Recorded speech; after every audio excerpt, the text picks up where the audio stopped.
namanya Muawiyah bin Abu Sufyan. Saya ulang ya. Dari siapa? Muawiyah bin. Sejenak sebelum saya sampai ke isi hadisnya, dalam adab ilmu hadis, sebelum kita membahas isi hadis, akan lebih baik menyampaikan siapa orang atau sahabat yang meriwayatkannya untuk belajar inspirasi dari kisahnya. Baik, perhatikan. Sebentar saja dengan singkat ya. Muawiyah bin Abi Sufyan itu, para ibu sekalian, itu sahabat Nabi di antara sahabat yang terbaik. Orangnya pintar, ya, cerdas, tampan, dan juga ini yang paling penting, dekat dengan Nabi Sallallahu Alaihi Wasallam. Ya. Kalau mau diurut bahkan nasabnya sampai bertemu dengan salah satu kakek Nabi. Ini Muawiyah bin Abi Sufyan bin Harb bin Umayyah bin Abdus Syams bin Abdul Manaf bin Qusay bin Murrah bin Kilab bin Ka'ab. Di sini ketemu dengan Nabi.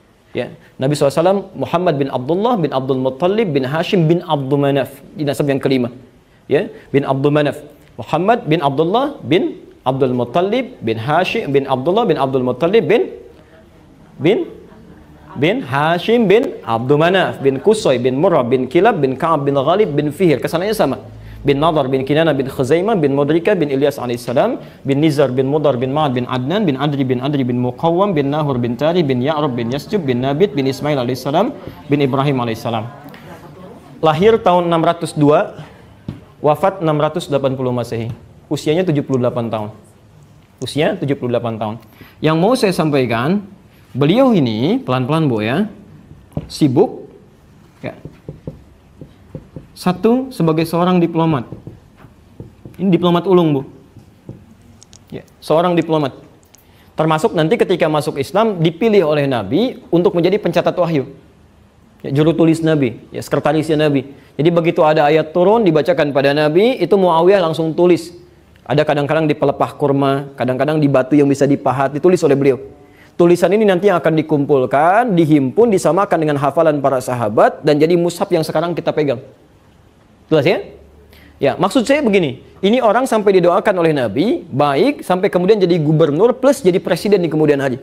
Jadi pemimpin. Ya. Diplomat ulung, jadi pemimpin, jadi gubernur, jadi presiden, masih sempat ta'lim dengan Nabi SAW. Sampai hafal Quran. Anda bukan presiden, bukan menteri, bukan gubernur, bukan panglima, dikasih 168 jam dalam sepekan, belum bisa ta'lim juga. Ya. Bahkan Nabi saja, Nabi, Rasul, pemimpin, panglima, macam-macam, itu masih sempat ta'lim dengan Jibril. Ya kan? Anda bukan Rasul, bukan Nabi, bukan macam-macam. Sesibuk apa sih sampai nggak bisa belajar? Ya. Dan ini hafal Quran. Jadi maksud saya begini, sahabat Nabi itu nggak semuanya ustadz, Bu. Ada yang diplomat, ada pebisnis, kan? Ada yang birokrat, macam-macam, tapi tidak menjadikan aktivitasnya itu sunyi dari bekal agama, enggak. Dia berdiplomat dengan tuntunan, maaf, diplomasi muslim. Dan itu diambil, dipraktekkan, ketika dipraktekkan sukses.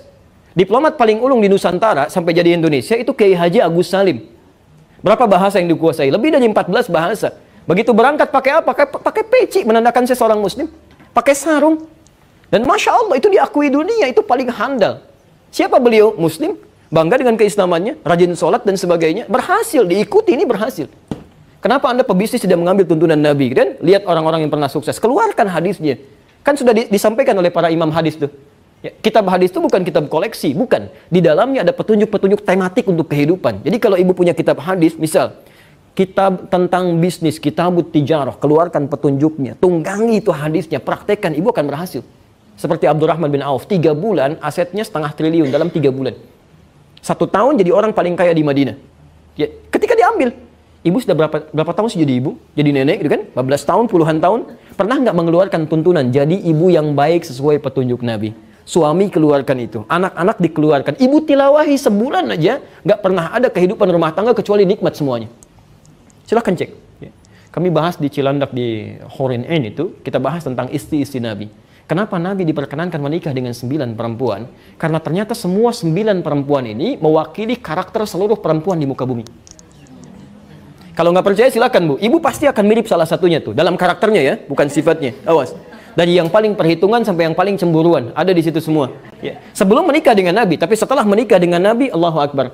Cemburunya tadinya pada masalah dunia. Sekarang tidak. Kalau si fulana bisa tahajud, saya pun harus seperti itu. Ya, yang tadinya perhitungannya pada dunia, uang belanja. Setelah menikah dengan Nabi, gimana caranya satu kurma jadi ibadah? Semuanya nikmat gitu ya. Yang kecil tidak menjadi besar, yang besar dikecilkan, selesai masalah. Ya. Pernah nggak ibu dengar kalau Nabi suka bercanda dengan istrinya? Kadang main tepung, canda, kadang balap lari bareng-bareng, dan kadang ngangkat, kadang nonton sama-sama, itu kan? Yang ditonton kebaikan-kebaikan, nggak salah. Hidup Nabi itu nggak selamanya tegang kok. Jalan-jalan, kadang canda, kadang macam-macam dengan anak-anaknya, kadang main air, dengan anak orang lain kadang main air, gitu kan? Jadi ada hal-hal yang kadang-kadang tidak terceritakan bagian dari kenikmatan hidup. Ini keluarkan. Nah, inilah Muawiyah. Di antara kesibukan beliau sampai sempat menghafal hadis, dan inilah salah satu hadis yang disampaikan kepada kita. Seakan-akan ingin menyampaikan, kalau Anda ingin sekiranya meneladani tuntunan dari Nabi, saya pernah melakukan itu dan saya berhasil, maka perhatikan apa yang dijanjikan oleh Nabi SAW.